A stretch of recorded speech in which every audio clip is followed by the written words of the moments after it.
Olá, turma, tudo bem?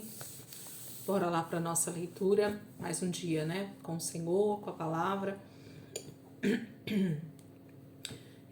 Hoje, domingo, dia que a gente aproveita para ficar com a família, para descansar um pouco mais, né?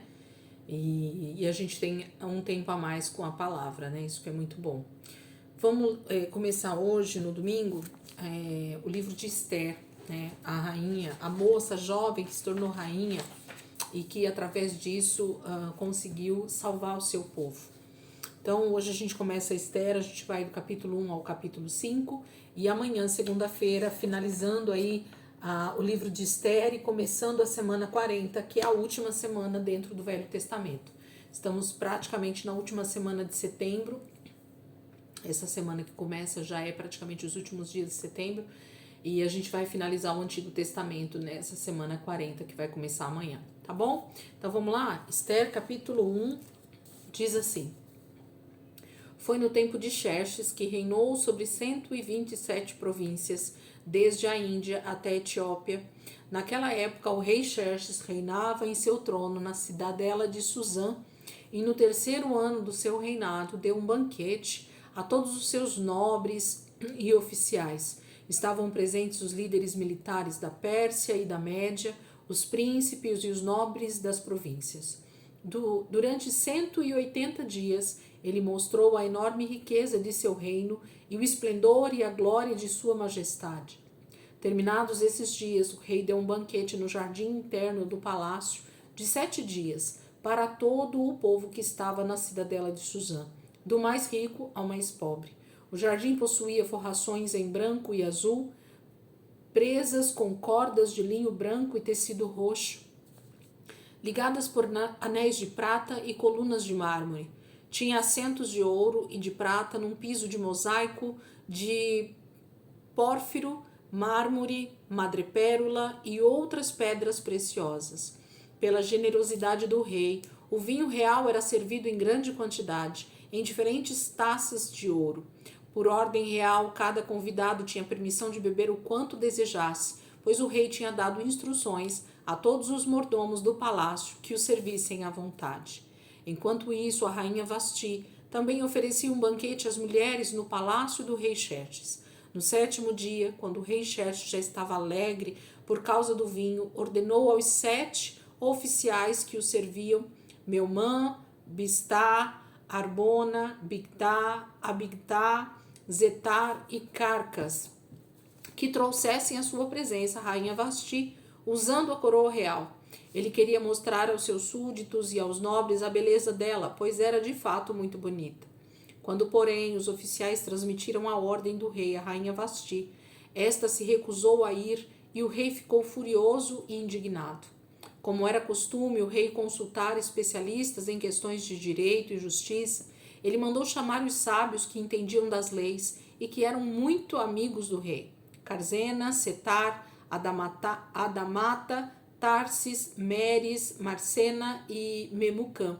Eles eram os 7 nobres da Pérsia e da Média que tinham acesso direto ao rei e eram os mais importantes do reino. O rei lhes perguntou: de acordo com a lei, o que se deve fazer à rainha Vasti? Ela não obedeceu à ordem do rei Xerxes transmitida pelos oficiais.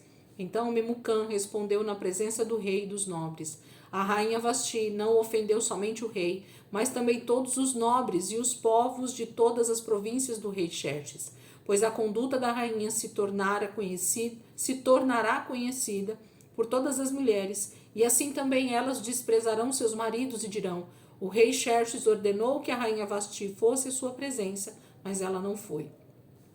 Hoje mesmo as mulheres persas e medas da nobreza, que ficarem sabendo do comportamento da rainha, agirão da mesma maneira com todos os nobres do rei. Isso provocará desrespeito e discórdia sem fim. Por isso, se for do agrado do rei, que ele emita um decreto real e que seja incluído na lei irrevogável da Pérsia e da Média, determinando que Vasti nunca mais compareça na presença do rei Xerxes. Também dê o rei a sua posição de rainha a outra que seja melhor do que ela. Assim, quando o decreto real for proclamado em todo o reino, em todo o seu imenso domínio, todas as mulheres respeitarão seus maridos, do mais rico ao mais pobre.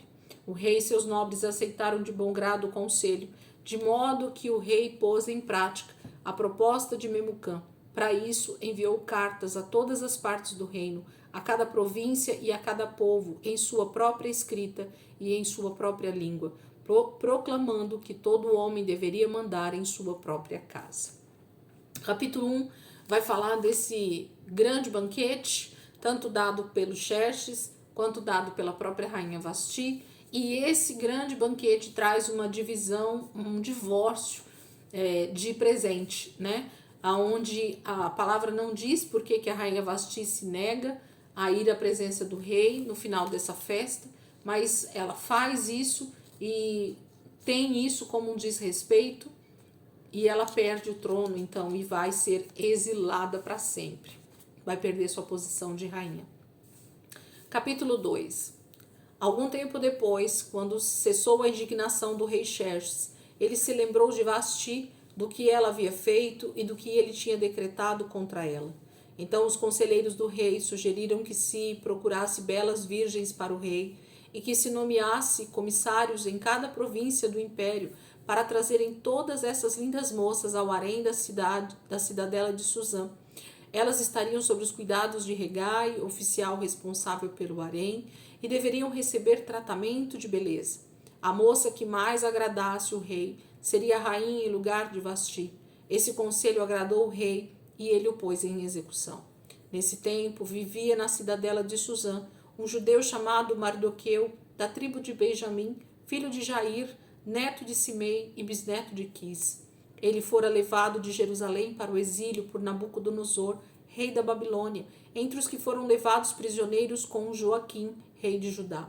Mardoqueu tinha uma prima chamada Hadassa, que havia sido criada por ele por não ter pai nem mãe. Essa moça, também conhecida como Ester, era atraente e muito bonita, e Mardoqueu a havia tomado como filha quando o pai e a mãe dela morreram. Quando a ordem e o decreto do rei foram proclamados, muitas moças foram trazidas à cidadela de Suzã e colocadas sob os cuidados de Hegai. Ester também foi trazida ao palácio do rei e confiada a Hegai, encarregado do harém. A moça o agradou e ele a favoreceu. Ele logo lhe providenciou tratamento de beleza e comida especial. Designou-lhe 7 moças escolhidas do palácio do rei e transferiu-a, junto com suas jovens, para o melhor lugar do harém. Ester não tinha revelado a que povo pertencia nem a origem de sua família, pois Mardoqueu a havia proibido de fazê-lo. Diariamente, ele caminhava de um lado para o outro perto do pátio do harém para saber como Ester estava e o que lhe estava acontecendo. Antes de qualquer daquelas moças apresentar-se ao rei Xerxes, devia completar 12 meses de tratamento de beleza, prescritos para as mulheres, 6 meses com óleos de mirra e 6 meses com perfumes e cosméticos. Quando ia apresentar-se ao rei, a moça recebia tudo o que quisesse levar consigo do harém para o palácio do rei. À tarde, ela ia para lá e de manhã voltava para outra parte do harém, que ficava sob os cuidados de Saagás, oficial responsável pelas concubinas. Ela não voltava ao rei, a menos que dela ele se agradasse e a mandasse chamar pelo nome. Quando chegou a vez de Ester, filha de Abiail, tio de Mardoqueu, que a tinha adotado como filha, ela não pediu nada além daquilo que Hegai, oficial responsável pelo harém, sugeriu. Ester causava boa impressão a todos os que a viam. Ela foi levada ao rei Xerxes, à residência real, no 10º mês, o mês de Tebete, no 7º ano do seu reinado. O rei gostou mais de Ester do que qualquer outra mulher. Ela foi favorecida por ele e ganhou sua aprovação mais do que qualquer das outras virgens. Então ele colocou nela uma coroa real e tornou-a rainha em lugar de Vasti. O rei deu um grande banquete, o banquete de Ester, para todos os seus nobres e oficiais, e proclamou feriado em todas as províncias e distribuiu presentes por sua generosidade real. Quando as virgens foram reunidas pela segunda vez, Mardoqueu estava sentado junto à porta do palácio real. Ester havia mantido o segredo sobre seu povo e sobre a origem de sua família, conforme a ordem de Mardoqueu, pois continuava a seguir as instruções dele, como fazia quando ainda estava sob sua tutela. Um dia, quando Mardoqueu estava sentado junto à porta do palácio real, Bigtã e Teres, dois dos oficiais do rei que guardavam a entrada, estavam indignados e conspiravam para assassinar o rei Xerxes. Mardoqueu, porém, descobriu o plano e o contou à rainha Ester, que por sua vez passou a informação ao rei em nome de Mardoqueu. Depois de investigada a informação e descobrindo-se que era verdadeira, os dois oficiais foram enforcados. Tudo isso foi escrito nos registros históricos na presença do rei. Capítulo 2 fala dessa coroação, né, de Ester, da forma como isso aconteceu através de uma grande preparação de um ano, de muitas virgens que deveriam passar pela presença do rei Xerxes e ele então escolheria a que mais lhe agradasse. E a palavra mesmo diz que Ester, né, ou Radassa, que era o nome judaico dela, se torna essa moça que agrada ao rei e se torna rainha em lugar de Vasti. Capítulo 3. Depois desses acontecimentos, o rei Xerxes honrou Amã, filho de Amedata, descendente de Agag, promovendo-o e dando-lhe uma posição mais elevada do que a de todos os demais nobres. Todos os oficiais do palácio real curvavam-se e prostravam-se diante de Amã, conforme as ordens do rei. Mardoqueu, porém, não se curvava nem se prostrava diante dele. Então os oficiais do palácio real perguntaram a Mardoqueu: por que você desobedece à ordem do rei? Dia após dia eles lhe falavam, mas ele não lhe dava atenção e dizia que era judeu. Então contaram tudo a Amã para ver se o comportamento de Mardoqueu seria tolerado. Quando Amã viu que Mardoqueu não se curvava nem se prostrava, ficou muito irado. Contudo, sabendo quem era o povo de Mardoqueu, achou que não bastava matá-lo. Em vez disso, Amã procurou uma forma de exterminar todos os judeus, o povo de Mardoqueu, em todo o império de Xerxes. No primeiro mês do 12º ano do reinado do rei Xerxes, no mês de Nissan, lançaram o pur, isto é, a sorte, na presença de Amã, a fim de escolher um dia e um mês para executar o plano. E foi sorteado o 12º mês, o mês de Adar. Então Amã disse ao rei Xerxes: existe certo povo disperso e espalhado entre os povos de todas as províncias do teu império, cujos costumes são diferentes dos de todos os outros povos e que não obedecem às leis do rei. Não convém ao rei tolerá-los. Se for do agrado do rei, que se decreta a destruição deles, e eu colocarei 350 toneladas de prata na tesouraria real à disposição para se execute esse trabalho. Em vista disso, o rei tirou seu anel selo do dedo, deu a Amã, o inimigo dos judeus, filho de Amedata, descendente de Agag, e lhe disse: fique com a prata e faça com o povo o que você achar melhor. Assim, no 13º dia do primeiro mês, os secretários do rei foram convocados. Amã ordenou que escrevessem cartas na língua e na escrita de cada povo, aos sátrapas do rei, aos governadores das várias províncias e aos chefes de cada povo. Tudo foi escrito em nome do rei Xerxes e selado com seu anel. As cartas foram enviadas por mensageiros a todas as províncias do império com a ordem de exterminar e aniquilar completamente todos os judeus, jovens e idosos, mulheres e crianças, num único dia, o 13º dia do 12º mês, o mês de Adar, e de saquear os seus bens. Uma cópia do decreto deveria ser publicada como lei em cada província e levada ao conhecimento do povo de cada nação, ao conhecimento, a fim de que estivessem prontos para aquele dia. Por ordem do rei, os mensageiros saíram às pressas e o decreto foi publicado na cidadela de Suzã. O rei e Amã assentaram-se para beber, mas a cidade de Suzã estava em confusão. Capítulo 3 fala, então, desse início, desse maluco, né? Desse antissemita, muito parecido com vários outros que apareceram na história da humanidade, né? Exemplo de um Haman na nossa era, na nossa época, foi Hitler, né? Foi muito parecido. Esses decretos de morte e aniquilação do povo judeu. Tamanha era o ódio desse inimigo dos judeus.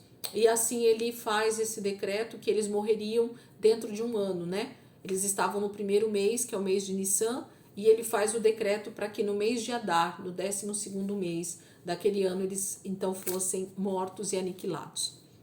4. Capítulo 4. Quando Mardoqueu soube de tudo o que tinha acontecido, rasgou as vestes, vestiu-se de pano de saco, cobriu-se de cinza e saiu pela cidade chorando amargamente em alta voz. Foi até a porta do palácio real, mas não entrou, porque ninguém vestido de pano de saco tinha permissão de entrar. Em cada província onde chegou o decreto com a ordem do rei, houve grande pranto entre os judeus, com jejum, choro e lamento.